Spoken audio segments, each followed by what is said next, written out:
to Chelsea and Sheena, just letting you guys know. Our next comic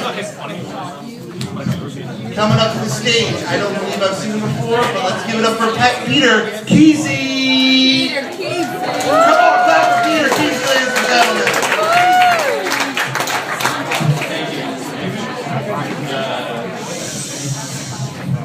No, it's okay. I was hoping for a little more clapping.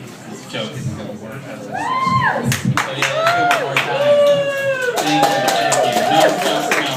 Actually, I don't need the pressure at all. I get enough of that at work. I'll take this off. I get enough of that at work. I get a lot of pressure at work. I'm a federal employee.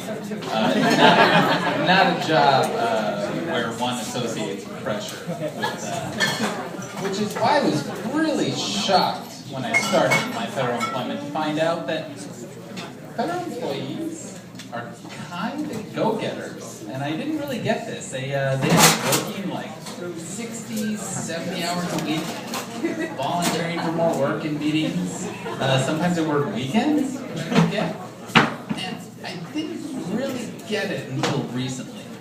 These people, they don't work for the recognition. They don't work for a pat on the back or some kind of certificate saying, hey, good job. They work twice as hard as I do for the same amount of money because fundamentally, inside, they're idiots. You don't need to do it. Let me give you an example. Just yesterday I was writing a memo, right? And the agency I work for, blah, blah, blah, we have a certain format they have to follow. I'm sure you guys know. Federal employees. How many federal employees? Yeah, so there's a standard, right? Times New Roman, 12-point font, 1 inch, blah, blah, blah.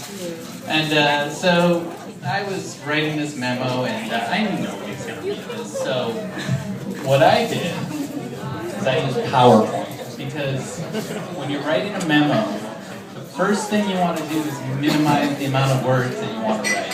So I use PowerPoint, use 14-point Helvetica, next to 13-point Calibri, light colors, dark colors. I even threw in Wingdings, which I don't know if you've tried Wingdings, but they pretty effective. So I finished the memo.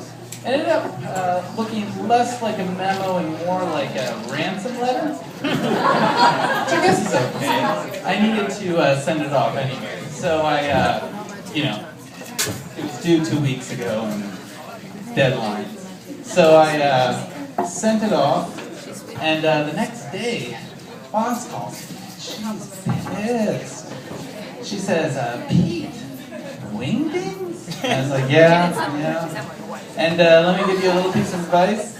If you fuck up that badly, never admit to it, So the first thing I did was I went on about the new memo formats that the DoD is investigating right now and how sometimes the juxtaposition of Wingdings and Calibri can be a pretty effective way to communicate a message. So, first time.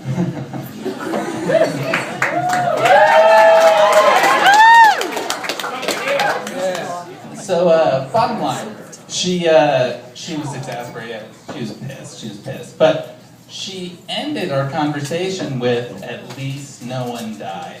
I want to be clear, I don't work for the FBI, I don't work for the CIA. No one was in danger of dying from this memo. Nobody's going to write a weekly periodical about my agency. I'm never going to have the pleasure of sitting next to my wife saying, that's not how you format a memo, watching HBO on Sunday. And neither are any of my employees. It doesn't matter what we do. And you know what, that 2-minute thing kind of freaked me out, so, but you guys should totally clap now.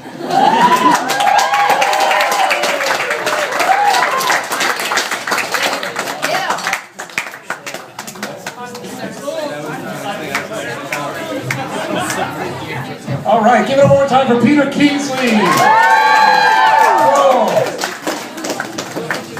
How you guys doing? All right. My name's Chip Jones. I'm going to be